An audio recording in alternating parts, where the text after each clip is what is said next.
બળવંતસિંહ રાજપૂતના પુત્રના લગ્નના રિસેપ્શનમાં પહોંચ્યા પીએમ મોદી.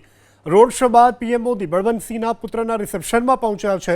બળવંતસિંહ રાજપૂતના પુત્ર અને પુત્રવધૂને પીએમ મોદી આપ્યા છે આશીર્વાદ. 2 દિવસના ગુજરાત પ્રવાસ દરમિયાન આજે પીએમ મોદી અમદાવાદમાં, ત્યારે બળવંતસિંહ રાજપૂત કે જેમના પુત્રના લગ્નના રિસેપ્શનમાં પ્રધાનમંત્રી હાજરી આપવા માટે પહોંચ્યા છે.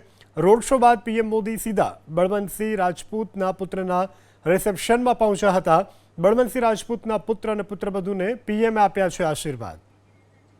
સંવાદદાતા હિરેન રાજ્યગુરુ ફોન લાઈનથી જોડાયા છે. જી હિરેન, પીએમ બળવંતસિંહ રાજપૂતના દીકરાના રિસેપ્શનમાં પહોંચ્યા, શું વધુ વિગત?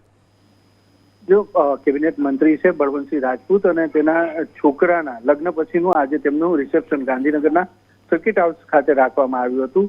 અમદાવાદનો રોડ શો પૂર્ણ કરી અને પ્રધાનમંત્રી નરેન્દ્ર મોદી સીધા આજે સર્કિટ હાઉસ ગાંધીનગર પહોંચ્યા હતા, જ્યાં તેમણે બળવંતસિંહ રાજપૂતના પુત્ર અને તેમની પુત્રવધુ બંનેને આશીર્વાદ આપ્યા હતા. જો કે સૌથી મહત્વપૂર્ણ બાબત એ છે કે પ્રધાનમંત્રી બન્યા બાદ નરેન્દ્ર મોદી ગુજરાતના કોઈ પણ મોટા રાજકીય નેતાના આ રીતના કૌટુંબિક પ્રસંગમાં પહોંચ્યા હોય તેવો આ પહેલો બનાવ સામે આવ્યો છે. અગાઉ પણ 2 થી 3 વાર એવું બન્યું હતું કે જ્યારે પ્રધાનમંત્રી નરેન્દ્ર મોદી ગુજરાતમાં હોય ત્યારે ગુજરાતના મોટા ગજાના નેતાઓના પુત્રના અથવા તો તેમના પૌત્રના લગ્ન હોય અને આ રીતના રિસેપ્શન હોય, એમ છતાં પણ પ્રધાનમંત્રી નરેન્દ્ર મોદી ત્યાં નહોતા પહોંચ્યા. તેના કરતા પણ સૌથી મહત્વપૂર્ણ બાબત એ છે કે મંત્રીમંડળના વિસ્તરણની ચર્ચાઓ ચાલી રહી છે. મંત્રીમંડળનું વિસ્તરણ થશે નહીં થાય એ પ્રકારેની ચર્ચા છે અને એ ચર્ચાની વચ્ચે આજે કેબિનેટ મંત્રી બળવંતસિંહ રાજપૂતના પુત્રના રિસેપ્શનમાં પ્રધાનમંત્રી નરેન્દ્ર મોદીનું પહોંચવું